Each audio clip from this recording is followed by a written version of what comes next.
আমি প্রথমত তেলাওয়াত করেছিলাম যে আয়াত, এটি 6 নং পারা থেকে তেলাওয়াত করেছি। 6 নং পারা 11 নং পৃষ্ঠা থেকে তেলাওয়াত করেছি। এই আয়াতের সাথে সম্পর্ক হলো কোরবানির ইতিহাস।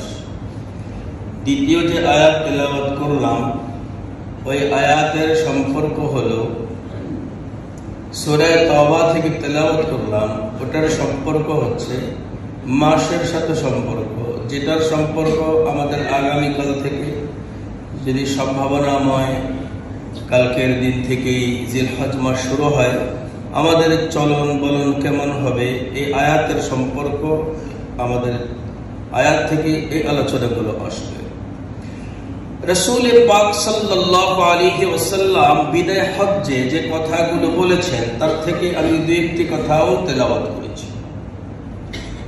এটার সম্পর্ক হবে যে আমাদের এই জিলহজ মাসের যে প্রথম দশকের মধ্যে আমাদের করণীয় এবং এর মাহাত্ম্য ও গুরুত্ব রাসূল পাক সাল্লাল্লাহু আলাইহি ওয়াসাল্লাম কি বলেছেন, এটা আমরা আলোচনা করব। এর পাশাপাশি আরো কিছু আলোচনা আসবে, কিছু আমলি কথা আসবে। যেমন আমরা সকলেই চেষ্টা করব, যারা নখ কেটে ফেলেছি, অবাঞ্ছিত লোম পরিষ্কার করেছি, তারা তো আলহামদুলিল্লাহ, আমরা একেবারে পশু জবাই করা পর্যন্ত আর এগুলো তো হাত দেব না। তাহলে আমাদের একটা জিনিস হবে, মুস্তাহাব কোরবানি করার সওয়াব আমরা পেয়ে যাব। আরেকটি বিষয় হলো আমরা কিভাবে আমল করে চলবো। এখানে অনেকে বলে যে যার উপর কোরবানি, এগুলো তার কাটা না কাটার মাসআলা। এটা অনেকের কথা। আসল কথাটা হলো এই, আল্লাহ তাআলা শুধু ধনীকেই জেতাবেন, গরিবকে জেতাবেন না, এমন স্বভাব আল্লাহর নাই। এজন্য কোনো বান্দা যদি দারিদ্রতার কারণে কোরবানি করতে না পারে, তার কারণ হলো কোরবানি করে কি, যার উপরে যাকাতের টাকা থাকে। যেদিন কোরবানি সেদিন, যেদিন কোরবানি তার পরের দিন, 10 তারিখ, 11 তারিখ, 12 তারিখ, এই 3 দিন যদি কাহারো কাছে যাকাত আদায় করার মতো নিসাব কাহারো কাছে থাকে, তার উপরে কোরবানি করা ওয়াজিব হয়। কি ওয়াজিব হয়? কোরবানি করা ওয়াজিব। তো এখন অনেক ব্যক্তি তো এমন আছে যারা এত টাকা কখনোই দেখে না, তো তারা কি, তাদের জন্য কি কোরবানির কোনো ফজিলত আল্লাহর থেকে হবে না? এজন্য তারাও যদি জিলহজ মাসের চাঁদ ওঠার আগে সবকিছুকে পরিষ্কার করে আবার ঈদের দিন পর্যন্ত আর না কাটে, তারপরে যদি গিয়ে কাটে, আল্লাহ তাআলা তাকেও কোরবানির সওয়াব দান করবে। এজন্য ছোটদের ওই আমল করার দরকার, গরিবের ওই আমল করার দরকার। হতে পারে এই আমল করতে করতে আল্লাহ তাআলা একসময় কোরবানি করার তৌফিক দিয়ে দিবে। ছোটদের অভ্যাস করে নিলে তারা যখন বড় হবে, তখন তাদের এটা ভুল হয়ে যাবে না। আজকে আমাদের অনেকেরই ভুল হয়ে যায়, কোরবানি করি কিন্তু কখন কি করা লাগবে, এখন লোক কাটার সময় আসলো কিনা, এই অপেক্ষা আমরা অনেকেই থাকি না। এজন্য চেষ্টা করতে হবে আমাদেরকে এই আমলটুকু করা। যেমন আজকে আমাদের সময়, যারা করেছি আলহামদুলিল্লাহ, যারা করি নাই অবশ্যই আমরা করে নেব। জুমার পর থেকে নিয়ে যেখানে এক সময় আমরা সেরে নেব, মাগরিবের নামাজের আগ মুহূর্ত পর্যন্ত, তার মানে চাঁদ উঠেই সূর্য ডুবলে এর আগ পর্যন্ত আমরা আমাদের এই কাজটাকে সেরে নিব। এরপরে যেন আমাদের আর এটাতে এই জাতীয় কোনো কার্যক্রমে হাত দেওয়ার প্রয়োজন না হয়। আল্লাহ তৌফিক দান করেন। দ্বিতীয়ত আমাদের আরেকটা আমল হবে, আমরা বেশি বেশি পড়বো সুবহানাল্লাহ। কি পড়বো? সুবহানাল্লাহ। এটা কালকের থেকে, চাঁদ ওঠার পর থেকে আমরা পড়া শুরু করবো। তারপরে আরো পড়বো আলহামদুলিল্লাহ, আলহামদুলিল্লাহ। এই আমলগুলো বেশি বেশি করব। আরো কি করব? আল্লাহু আকবার, আল্লাহু আকবার, আল্লাহু আকবার। এগুলো আমলগুলো আমরা বেশি বেশি করব। এছাড়া তো এই তাসবিহাত গুলো আমরা তো করি। ফজরের নামাজে সুবহানাল্লাহ পড়ি কবার? আলহামদুলিল্লাহ পড়ি কবার? আল্লাহু আকবার 34 বার, সুবহানাল্লাহ 33, আলহামদুলিল্লাহ 33, আল্লাহু আকবার 34। ঠিক এই সমপরিমাণ আসরের নামাজে, বাকি থাকে কয় ওয়াক্ত? 3 ওয়াক্ত। এই 3 ওয়াক্তে এই তাসবিহগুলো আমাদের 10 বার করে, কবার করে? সুবহানাল্লাহ 10 বার, আলহামদুলিল্লাহ 10 বার, আল্লাহু আকবার 10 বার। এটা আমরা বাকি 3 ওয়াক্তে ফরজ নামাজের পরে। আর এই ছাড়া যখন আমরা বিছানা যাব, যখন মাথা রাখবো, তখন আমাদের এই আমলগুলো এইভাবে হবে: 10 বার 10 বার 10 বার। তার মানে সুবহানাল্লাহ 10 বার, আলহামদুলিল্লাহ 10 বার, আল্লাহু আকবার 10 বার। এটা কি শুধু জিলহজ মাস না সারা জীবন? জিলহজ মাসে বাড়তি কি হবে? জিলহজ মাসে বাড়তি যে আমলটা হবে সেটা হলো, আমরা যখন বাজারে থাকবো তখনও সুবহানাল্লাহ পড়বো, রাস্তা যখন থাকবো তখনও পড়বো। অর্থাৎ উঠতে বসতে চলা ফেরায় আমাদের এই 3টা তাসবিহ আমাদের মুখে থাকা, এটা হলো আমাদের এই মাসের আমাদের একটি বাড়তি আমল। আল্লাহ তৌফিক দান করেন। আরো 2টো আমল আছে, সেই 2টো আমলে সেগুলোর সম্পর্ক, এটা তো আমরা মৌখিক আমল করবো, আমাদের ছোট আমল হবে। আর আমরা নখ চুল এগুলো কাটবো। আসল কথা কি, একটা কথা বলতেই হয়, মুসলমানের পশম কত দামি, মুসলমানের নখ কত দামি। যে বান্দা এতদিন এই নখগুলোকে না কেটে কোরবানির পরে কাটে, আল্লাহ তাআলা বাড়তি কোরবানির সওয়াব দেয়। তার মানে মুসলমানের পশম কাটলেও কোরবানির সওয়াব। এটাকে চিন্তা করছেন? সুবহানাল্লাহ, সবাই বলেন সুবহানাল্লাহ। আপনি আর আমি যদি মুসলমান না হতাম, এই পশম ঈদের দিন একবার নয়, যদি সারা মাথাও চেঁচে ফেলতাম, এই সব কি হতো? এটা কারো, এই অফারটা কার জন্য? মুসলমানের জন্য। এখন এই মুসলমানকে মুসলমানিত্ব ঠিক আছে কিনা এটা ঘষাবাজা করার জন্য আরো কিছু কাজ আছে।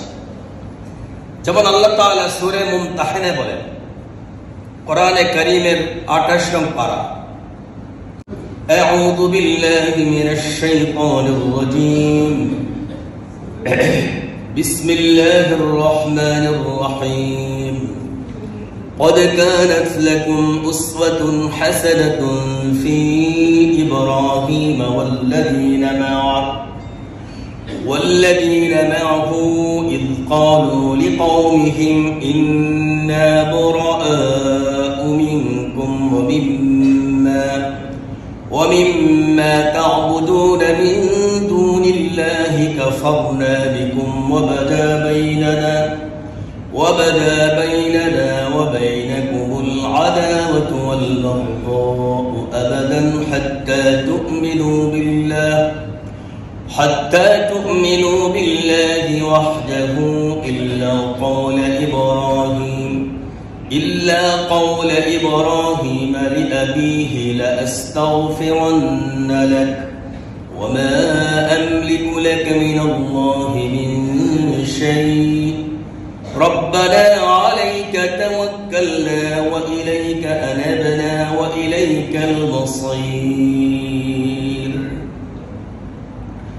আমি যতটুকু তেলাওয়াত করলাম এর ভিতরে একটা দোয়া আছে, আপনারা কি বলতে পারবেন? দোয়াটা যে আছে পড়েন, রব্বানা আলাইকা তাওয়াক্কালনা, বলেন আল্লাহ পাক আপনার উপর আমরা ভরসা করি। বলেন আল্লাহ পাক আমরা আপনার উপর ভরসা করি। ওয়া ইলাইকা আনাবনা, আমরা আপনার দিকে প্রত্যাবর্তন করি। মরার পরে অনেক মানুষের আকীদা, তারা কবরের নিচেই তাদের লাশ পচে পচে শেষ। আমাদের তো এই আকীদা না। আমাদের আকীদা হলো মরার পরেও আমরা চলে যাই, আরেক জগতে যাই। সেটা কার কাছে যাই? আল্লাহর কাছে। ওয়া ইলাইকা আনাবনা ওয়া ইলাইকাল মাসীর। 3 নম্বর আমরা আল্লাহকে বলি যে আল্লাহ আমাদের যাওয়ার জায়গা তো আপনার কাছে, আমাদের তার কোনো জায়গা নেই। কোন একজন মানুষ বাবা মা যদি তাকে রাগ করে ঘর থেকে বের করে দেয়, কোনোভাবেই যদি শান্ত না হয়, ঠান্ডা না হয়, সন্ধ্যায় ঘরের সামনে দাঁড়ায় যদি বাবা আর মাকে ডাইকে বলে, বাবা এই ঘর ছাড়া তো আমার আর কোথাও যাওয়ার জায়গা নাই, তোমরা যদি আমার ঘরে ঢুকতে না দাও আমি যাব কোথায়, একটাবার একটু চিন্তা করে মাফ করে দাও। বলুন তো দেখি, বাবা আর মা মনে কোনো রাগ রাখতে পারে?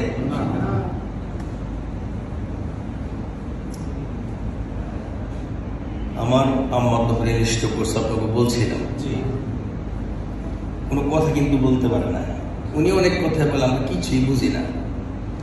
আজকে ফজরের নামাজ পড়ে আমি যখন দেখতে গেলাম, উনি আমাকে বলতেছে আম খাইতে, ওই যে আম আনছে ওনার বোনে, আম খা।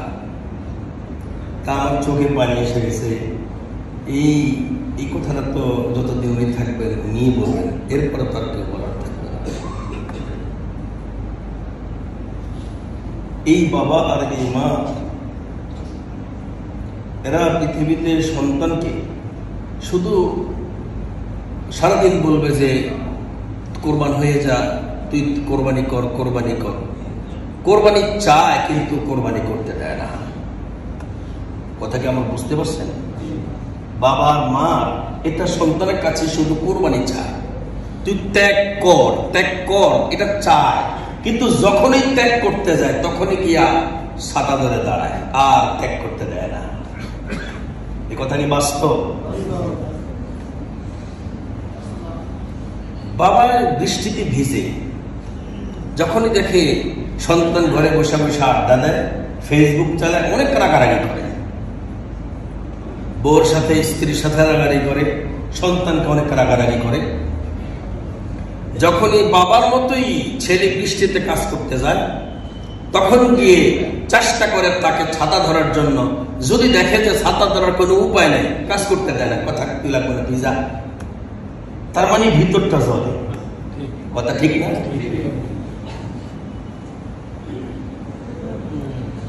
আল্লাহ তাআলা দোয়া শিখায় দেন, তিনটা কথা তুমি আমার কাছে বলতে শেখো। হে আল্লাহ, ভরসা করে আপনার উপর, রব্বানা আলাইকা তাওয়াক্কালনা। আল্লাহ পাক, আমাদের এই জগৎটাই শেষ না, আমাদের আরো জগৎ আছে, আমরা মরার পরে আপনার কাছে যাব, এই কথা তুমি আমাকে বলো। ওয়া ইলাইকা আনাবনা, 3 নম্বর কথাটাও বলে আল্লাহ পাক, আপনার কাছে যাওয়া ছাড়া আমার উপায় নাই। তবে এই কথাটা কবুল যদি করাইতে চাও, এই কথাটা যদি তুমি কবুল করাইতে চাও, তাহলে একজন মানুষের আদর্শ জিলহজ মাসের সাথে সবচেয়ে বেশি সম্পর্ক রাখে। ওই মানুষটাকে আমি আল্লাহ তাআলা একদিন বলেছিলাম আসলিম, আর ওই মানুষটার সাথে সাথে বলেছিল আসলামতু, আমি বলেছিলাম সারেন্ডার করো। ও মুখ দিয়ে সাথে সাথে জবাব দিয়ে বলছে সারেন্ডার করলাম। সারেন্ডার করলো কিনা এমন পরীক্ষা আমি তার নেওয়া শুরু করলাম। তোমরা তার জীবনী পড়ো, তোমরা তার জীবনী জানো, তার জীবনী পড়ার পরে আর জানার পর দেখবা তার জীবনী থেকে উসওয়ায়ে হাসানা পেয়ে যাইবা। উসওয়ায়ে হাসানা, হ্যাঁ, উত্তম আদর্শ, উত্তম মডেল। আমরা কোরআনে কারিমে আমাদের প্রিয় নবীজির ব্যাপারেও পড়েছি, লাকাদ কানা লাকুম ফি রাসূলিল্লাহি উসওয়াতুন হাসানাহ। প্রিয় নবীজির আদর্শে জীবনীতে আমাদের জন্য উত্তম মডেল, উত্তম আদর্শ আছে। ঠিক সূরা মুমতাহিনায় আল্লাহ তাআলা বলেন, ইব্রাহিম আলাইহিস সালাম এবং তার সাথীদের ভিতরেও মাঝেও তোমাদের জন্য উসওয়াতুন হাসানাতুন, উত্তম আদর্শ আছে। তাহলে হযরত ইব্রাহিম আলাইহিস সালামের আদর্শ যদি আমরা নেই, এই আদর্শটা দেখবেন একটাও নবীজির আদর্শের বিপরীত না। সুবহানাল্লাহ বলে। আমরা তার থেকে একটু সামান্য আদর্শ আলোচনা করি। দেখেন আয়াতে আল্লাহ কি বলে, কোরআনে এই আয়াতটা দ্বারা শুরু হয়েছে, قد كانت لكم أسوة حسنة في إبراهيم আল্লাহ তাআলা বলেন নিশ্চয়ই উত্তম মডেল আছে ফি ইব্রাহিম, ইব্রাহিমের মাঝে তোমাদের জন্য, ওয়াল্লাযীনা মাআহু এবং ইব্রাহিমের সাথে যারা আছে সে সমস্ত মুমিনদের মাঝে। অর্থাৎ ইব্রাহিমের ভিতরেও তোমাদের আদর্শ আছে, আবার ইব্রাহিমের সঙ্গী মুসলমানদের কাছেও তোমাদের আদর্শ আছে। এখন দেখি আদর্শটা, হযরত ইব্রাহিমের এই আদর্শের কথাটা কি, আল্লাহ কোরআনে কি বলছেন। আল্লাহ তাআলা বলেন, আয়াত তুমি তেলাওয়াত করো আর এই আয়াতটা তুমি বোঝার চেষ্টা করো। ইয ক্বালু লিকওমিহিম, যখন তার জাতি তার কথা আর শোনে না,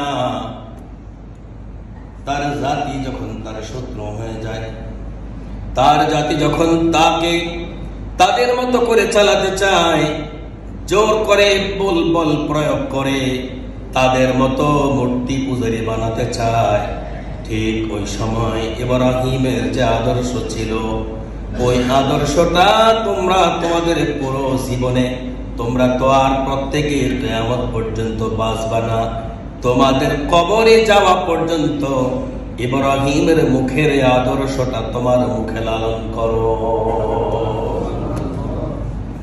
হযরত ইব্রাহিম কি বলেছিলেন আর ইব্রাহিমের সাথী মুসলমানরা কি বলেছিলেন?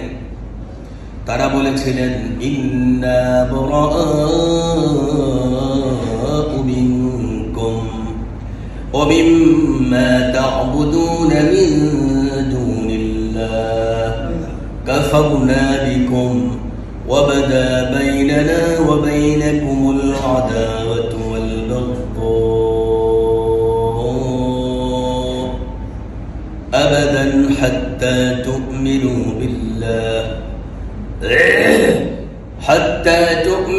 بالله وحده إلا قول إبراهيم।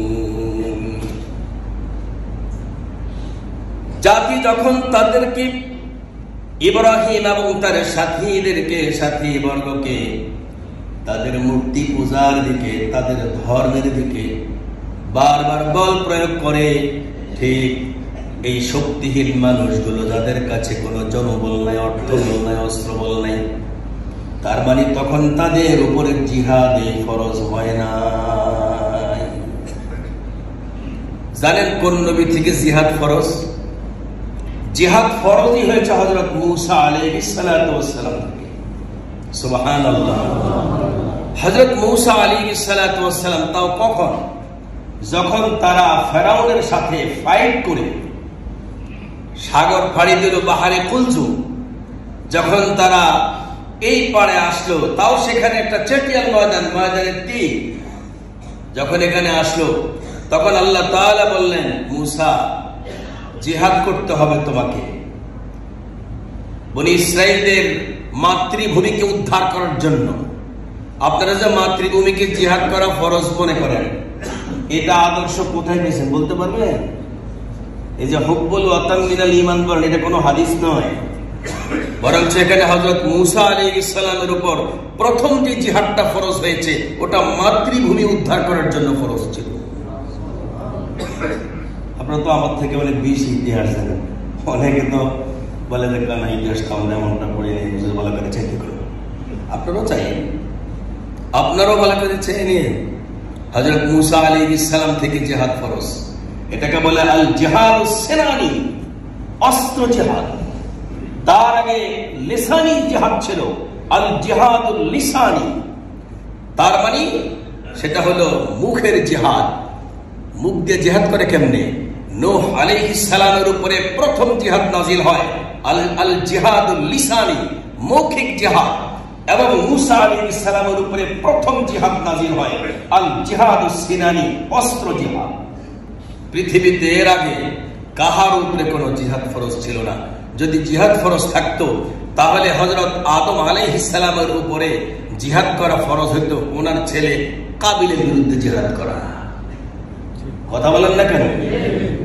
জিহাদ কি হয়েছিল তখন? তো এই ঘটনা ঘটছে ভারতে, আপনারা তো জানেন না? জানেন হাবিলে যে হাবিলের হত্যা করছে, কোথায় হত্যা করছে বলতে পারবেন?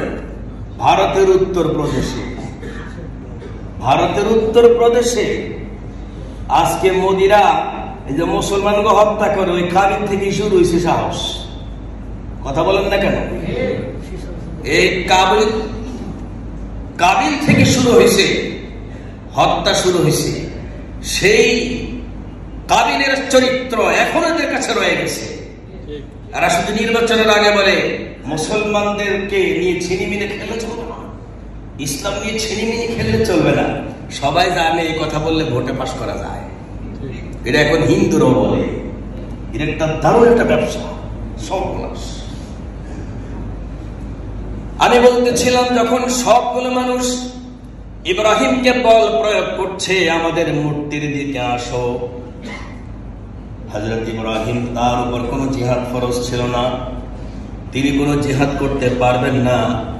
কিন্তু আল্লাহ তাআলা তার জবানের মধ্যে জিহাদে লিসানি নূহ আলাইহিস সালামের একটা দান করেছেন। জিহাদে লিসানি বলছিলাম, জিহাদে লিসানি আর জিহাদে সিনানি, অস্ত্রের জিহাদ। নূহ আলাইহিস সালাম যখন আল্লাহ পাককে বলছে আল্লাহ এই মানে না, এগুলিকে শেষ করে দাও, বাস মুখ দিয়া করছে, বন্যা এসে শেষ করে দিছে। এটাকে বলে জিহাদে লিসানি।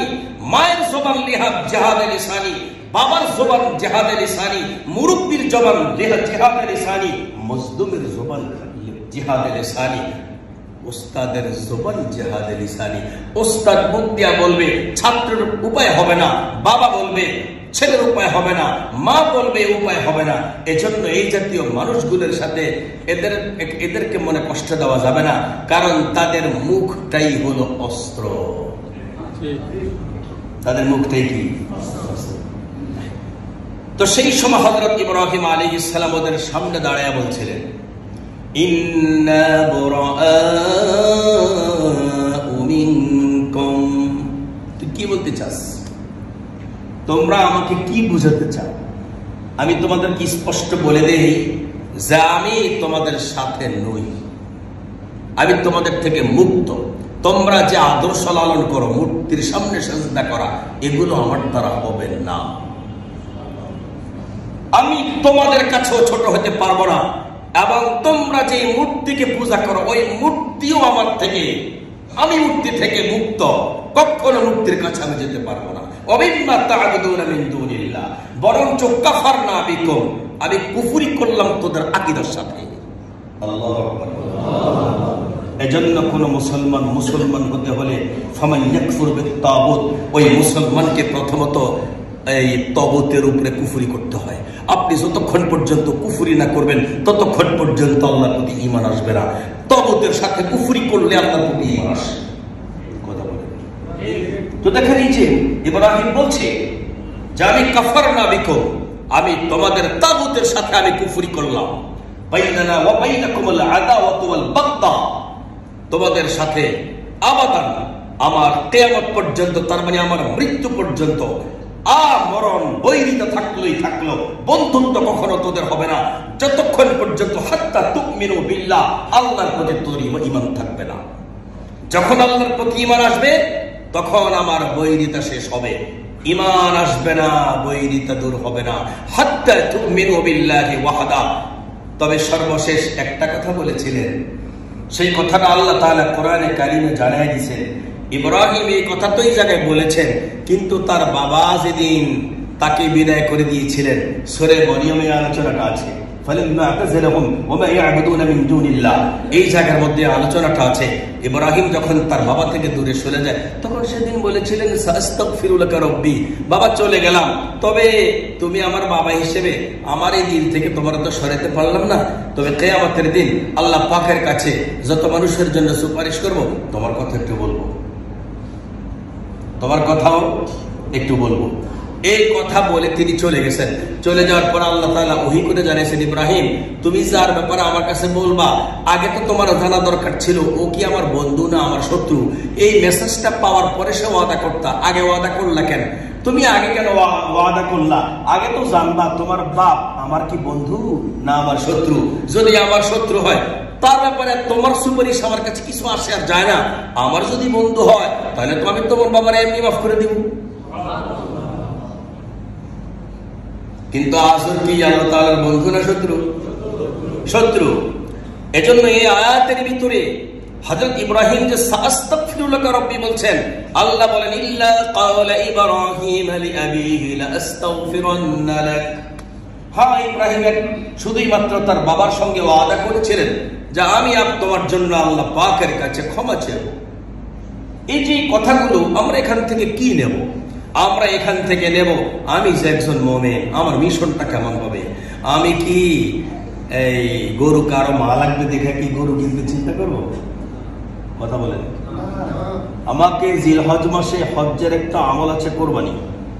এই কোরবানির আমল করতে গিয়ে এখন এই গরু কিনতে গিয়ে আমি শুধু ষাঁড় কিনবো, গাভী কিনতে গেলে না না না না না এটা আমি কিনবো না, কারণ গাভী এটা এক ধর্মের প্রতি আঘাত করা হবে। আপনারা বলুন তো দেখি, গাভী কিনা কোরবানি করা জায়েজ নাকি না জায়েজ? ষাঁড়ের সওয়াব বেশি, গাভীতে সওয়াব কম, এমন কোনো মাসলা আছে? বরঞ্চ মাসলা কি? যেটাই হবে আপনার পছন্দ হইতে হবে এবং আপনার গোপনীয়তা রক্ষা হইতে হবে। আপনার পছন্দ আপনার গোপনীয়তা রক্ষা আল্লাহর কাছে কবুল। আর যদি আপনার পছন্দটা পান, আর যদি রাস্তায় রাস্তায় বের করেন শুধুমাত্র দেহ যে সাবেকটা কত বড় আর অন্য কটা কত বড়, একটু মজা হোক, দুটোর মাঝে একটু কমফায়ার হোক, দেখি কোনটা বেশি ভালো, তাহলে কি কোরবানি হবে? এজন্য কোরবানের জন্য শর্ত আল্লাহ তাআলা বলেন ইন্নামা ইয়াতাকাব্বালুল্লাহু মিনাল মুত্তাকিন। কোরবানি কবুল হওয়ার জন্য শর্ত হলো তাকওয়া। কোরবানি কবুল হওয়ার জন্য শর্তই কি? তাকওয়া। তো আসুন, ইব্রাহিম আলাইহিস সালামের একটা মিশন হলো যে আমি বিধর্মীর কাছে নিজকে ছোট বানাতে পারবো না। আমাকে জিলহজ মাসের মিশন আল্লাহ বলে দিয়েছেন, তোমাকে এই জিলহজ মাসের মিশন, তুমি এখন থেকে আবার নিজকে রেডি করো, আবার ইব্রাহিমের সেই আদর্শকে গ্রহণ করো যে তুমি কোনো কাজ করতে গেলে বিধর্মীকে তুমি আনন্দ দিবে। এই চিন্তা তোমার মনে আর যদি আসে, কখনো তোমার কাছে তোমার আমার কাছে ঠাঁই নেই। ওয়াইলাইকাল মাসির যে সর্বশেষ যে দোয়া, এই দোয়া তোমার জন্য নয়। কথাটা খেয়াল করছেন তো? দোয়া রাখতে এগুলো কিন্তু আল্লাহ শর্ত করে দিয়েছে। আয়াতের শেষে আল্লাহ দোয়া লাগাইছেন, তুমি এই দোয়াটা করো, আলাইকা তাওয়াক্কালনা ওয়া ইলাইকা আনাবনা ওয়া ইলাইকাল মাসির। তার আগে আল্লাহ তাআলা যে কথাগুলো বলেছেন, আমার এই দোয়া পাবে কি? যার কাছে আদর্শ থাকবে ইব্রাহিমের। এখন এই কথা বলতে গেলে হযরত ইব্রাহিম যেভাবে বাবা রাগ করেছেন, চাচা রাগ করেছেন, 14 গোষ্ঠী রাগ করেছে, পুরা সমাজ রাগ করেছে, কিছু আসে আর যায় না। আল্লাহ পাকের কাছে এটাই পছন্দ, আমি একজন মুসলমান, ইন্নানি মিনাল মুসলিমিন, আমার এই প্রচার এটাই থাকবে আমার মুখে। এতে কেউ রাগ করুক কেউ রাগ না করুক, আমার কিছু আসে তো আর যায় না। এই হলো আমাদের কাছে এই একটা আয়াত। তো আল্লাহ তাআলা বলেন ইল্লা কওলা ইব্রাহিম লিআবিহি লা আস্তাগফিরুন্না লাক ওয়া মা আমলিকু লাকা মিনাল্লাহি মিন শাই'ইন রাব্বানা আলাইকা তাওয়াক্কালনা ওয়া ইলাইকা আনাবনা ওয়া ইলাইকাল মাসীর। তো আমরা এই আয়াতের অর্থগুলো বুঝলাম। এখানে ইব্রাহিম আলাইহিস সালাতু ওয়াস সালামের মাঝে আমাদের জন্য কি আদর্শটা আছে? আদর্শটা কি? আমি মুসলমান হিসেবে বিধর্মীর কাছে মাথা নত করব, এটাই আদর্শ। দুজন তিনজন না, সব কি আদর্শ মাথা নত? আমি গাভী কিনবো না, আমি গাভী কিনলে আমাদের অমুক ভাইয়েরা কষ্ট পাবে, এটা কোন ইব্রাহিমের আদর্শ হলো? বরঞ্চ যারা যে সকল যুক্তি দেয়, এই যুক্তিগুলো আল্লাহর বিধানের সাথে কম্পেয়ার করার কোন অনুমতি নেই। ঠিক না? আর তারা যে যুক্তিগুলো দেয়, এই যুক্তিগুলো কি দেয়? ওই যে এক ধর্মে বলা আছে, আমাদের ভাইদের মাঝে কিছু আছে এখন আল্লাহ তাআলার সাথে ফাইটে নামছে, কয় জীব হত্যা মহাপাপ, আল্লাহর বিদ্যার বড় অভাব। নাউজুবিল্লাহ বলবেন না? জীব হত্যা মহাপাপ, আল্লাহর বিদ্যার বড় অভাব। আল্লাহ জানেন আর কি জীব হত্যা যে মহাপাপ। দেখেন, তারাই গবেষণা বের করেছে যে পৃথিবীতে যা আছে এর মধ্যে গাছপালা জীব পদার্থ না জড় পদার্থ? তারা কি বলছে? জগদীশ চন্দ্র বসু কি বলছে? জীব পদার্থ বলছে না? জগদীশ চন্দ্র বসু বলছে গাছ জীব পদার্থ। কেমনে? উনি যুক্তি দিছে, ওই যে সারারাম করে পড়াইছে যে গাছে কোপ দিয়া দেখেন গাছ যদি ময়ূরে শুকাইয়া যায় তাহলে আওয়াজ একরকম, আর যদি ময়ূরে না শুকে তাহলে আওয়াজ একরকম। আওয়াজটা একরকম, এটা আমি মানি। এবং এটা যে উনি জীব পদার্থ বলছেন, আমি এটাও মানি। এখন আমার প্রশ্ন হলো, এই গাছে যে ফল ধরে, বেগুন, এই যে প্রত্যেক দিন তরকারি পাক করার জন্য যে আলু কিনেন, ওনার সেই সিস্টেম মোতাবেক তো আলুগুলো তো মনে হয় জীব পদার্থ, বেগুনগুলো কি? যা তরকারি কিনা হয় এগুলো কি জীব পদার্থ। তো জীব পদার্থ যদি হত্যা করার যদি অনুমতি না হয় তাহলে তারা তরকারি খায় কেমনে? কথা বলেন না কেন? তারা মাছ খায় না, তারা কচ্ছপ গুলো খায় না, এটি মনে হয় জীব পদার্থ না। তারা ব্যাঙগুলো খায় না, হেঁটে মনে জীব পদার্থ না। আরো কি খায়? পাঁঠাও খায় না? এখন আসেন, এই যে পাঁঠা খায়, পাঁঠা এটা জীব পদার্থ না, তাও কাটে গলা দিয়া, উপর দিয়ে আগে কাটে। অথচ আমাদের জবাইয়ের সিস্টেমটা কি? নরম জায়গা দিয়ে কাটো যাতে হাড়ের কষ্ট না পায়। মুসলমান কিভাবে কাটে?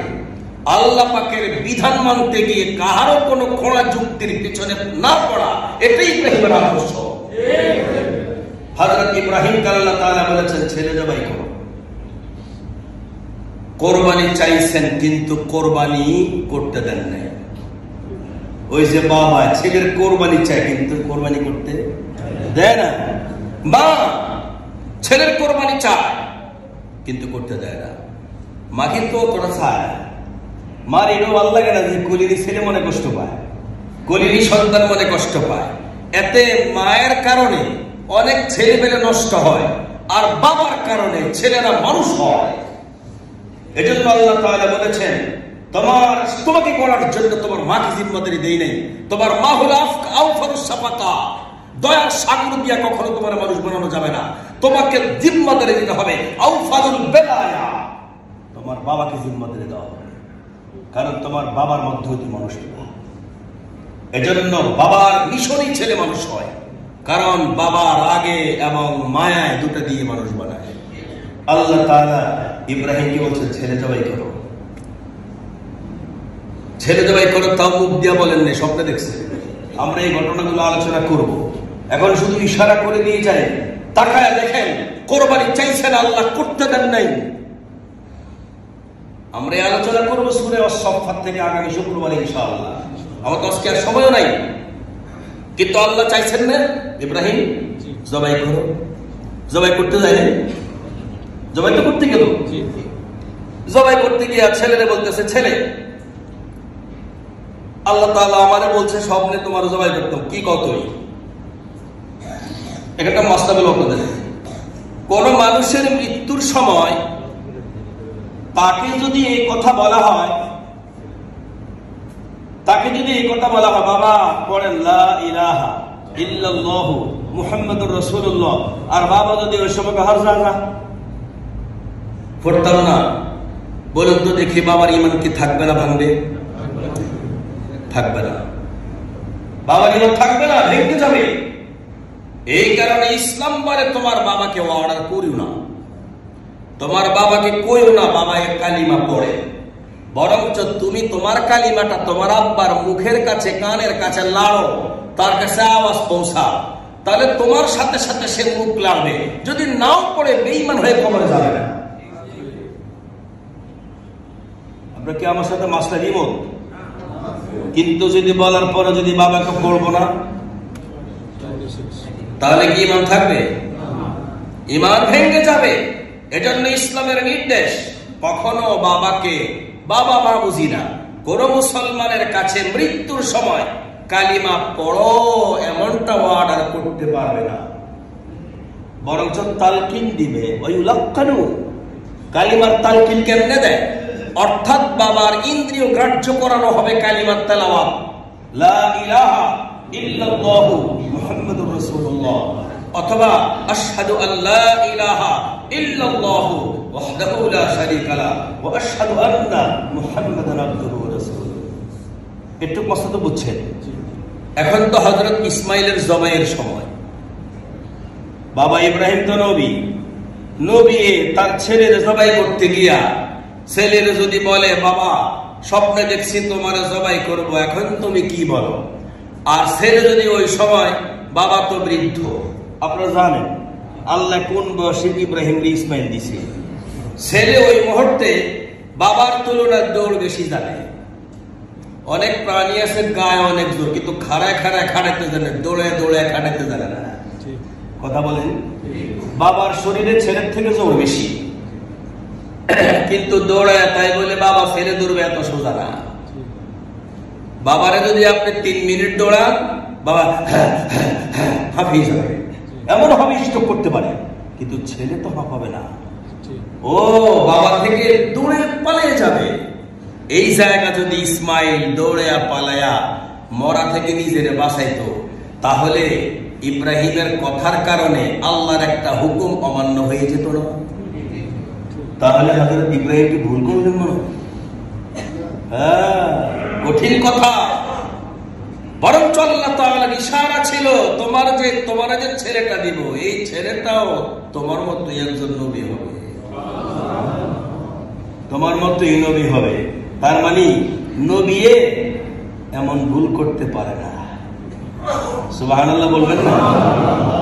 নবী ভুল করতে পারে না, এটা আমাদের পূর্ণ আকীদা। আদম আলাইহিস সালাম ভুল করেন নাই।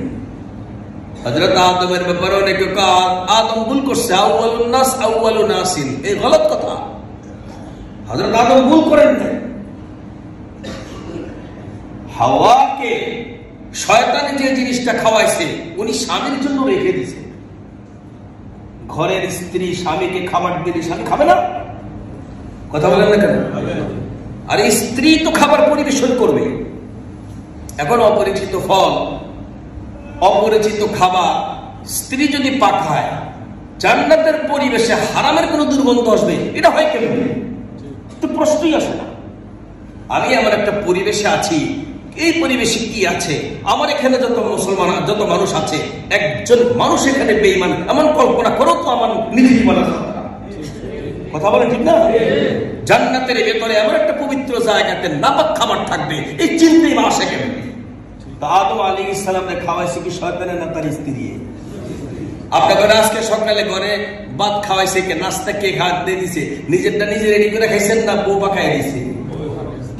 নিজের বউ পাকায় দিলে সেই খাবার যদি পেট খারাপ হয়, সেই জায়গাতে তো নিজের ভুল করেন না, কোন তো বউয়ের ভুল। তো আদমের বেলায় কেন বলেন যে আউয়ালুন নাসি আউয়ালু নাসি? কেন এই কথা বলেন?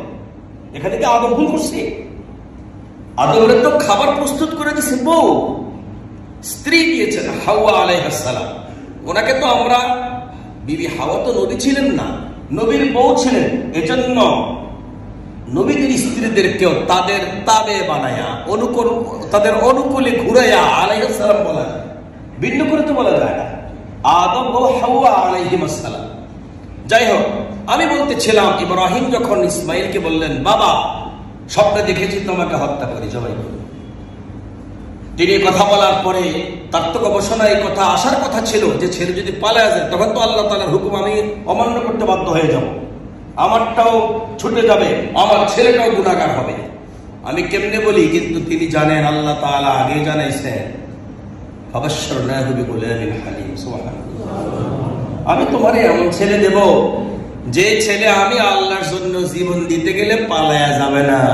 সুবহানাল্লাহ। ইনশাআল্লাহ আমরা আগামী শুক্রবারে আমাদের এই বিষয়গুলো আমরা আলোচনা করব।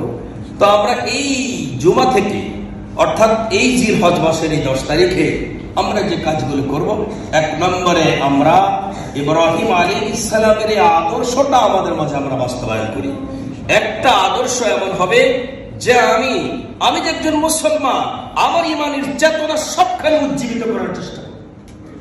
আর 2 নম্বরে আল্লাহ পাকের ভালোবাসাকে কোরবান করার জন্যই আমি কোরবানির প্রস্তুতি নেব। এই জায়গাতে আমি কার মা লাগে, কার বাবা লাগে, গাভী কার মা, পাঠা কার বাবা, এদিকে আমার তাকানোর সময় নেই। ঠিক তো? এদিকে তাকায় ইনশাআল্লাহ আমরা আমাদের কোরবানির পশু খরিদ করব। আকিকারের সাথে কোরবানি দেওয়া যায় কিনা একটা বড় পেরেশানি তাহলে আপনারা পড়েন, বেশিরভাগ ইউটিউবের থেকে আপনারা এই বিপদগুলোতে পড়েন। কোরআন, সুন্নাহ, ইজমা, কিয়াস, ফতোয়ায়ে শামিতে আকিকার সাথে কোরবানি করার মাসআলা স্পষ্ট বৈধ, এজন্য কোনো আপত্তি নাই। আপনাদের কারো আপত্তি আছে নাকি? এজন্য আকিকা কোরবানি একই পশুতে দেওয়া যায়। যেটাতে গলত হয় ওটার কোনো প্রশ্ন কেউ করে না, ওই প্রশ্ন কারণে 2 ভাই মিলে একত্রে টাকা দিয়া 1 শরীক হয় কি কোরবানি? কথা আরো জোরে বলে। আমরা তো বাবারে আগে হাদিয়া করেছি, সবাই একত্রে খাইতো তাই 1 ভাগ দিলাম, আর গোশতের দামটা অনেক বেশি পড়ে যায় কোরবানির সময়। এই কোরবানি কি হবে? শরীকে কোরবানি দেওয়া ভালো, কিন্তু এমন মানসিকতা যারা লালন করে তাদেরকে সাথে নিলে কারোই কোরবানি হবে না। পশু কিনবেন, আল্লাহ শুকর, আল্লাহ তৌফিক দান করেন। ছোট কিনেন, একটা কিনেন। তারপরে আপনি যদি গরু কিনতে চান, শরীকি করতে চান, করেন, কিন্তু লোক নির্বাচন করতে সাবধান। এর সাথে একজন সুদখোর নিলে কেমন হবে, একজন ঘুষখোর নিলে, হারামের ইনকাম থাকলে কোরবানি, এগুলো খেয়াল রাখবেন। আপনারা বেশি না 2-1 বছর কোরবানিতে সুদখোর, ঘুষখোর, এই জাতীয় যাদের হারামের ব্যবসা আছে এদেরকে একটু বাদ দিয়ে দেন। আর এরা কোরবানি একটা গরু দিলে ফকিররা যেন এদের কাছে না যায়, ভিক্ষার জন্য যেন না যায়। এরা রাস্তার দাঁড়ায় থাকলেও যেন যদি হাতে গোস্ত নিয়ে যাও, ফকিরেও যেন না নেয়। ফকির পাহারাদারি করেন, বেশি দিন এই হারাম টিকবে না। এই হারামের নীতি দেয় ইনশাআল্লাহ। আমরা চাই অল্প জিনিসের কারণে আমাদের এই নিদর্শনগুলো এবং এই আদর্শগুলো এগুলো বাস্তবায়ন না হয়ে এমনি হেলাদুলে পড়ে থাকুক, এটা তো আমরা চাইতে পারি না। বরং তো এই সামান্য জিনিসের প্রতি একটু খেয়াল করলে আমরা যদি ইমানে আবার উজ্জীবিত হতে পারি, আমাদের এতক্ষণকার এই আলোচনা যেন সকলের কাজে লাগে। আল্লাহ তাআলা আমাদেরকে এভাবে আমাদের জীবন গড়ার তৌফিক দান করুন।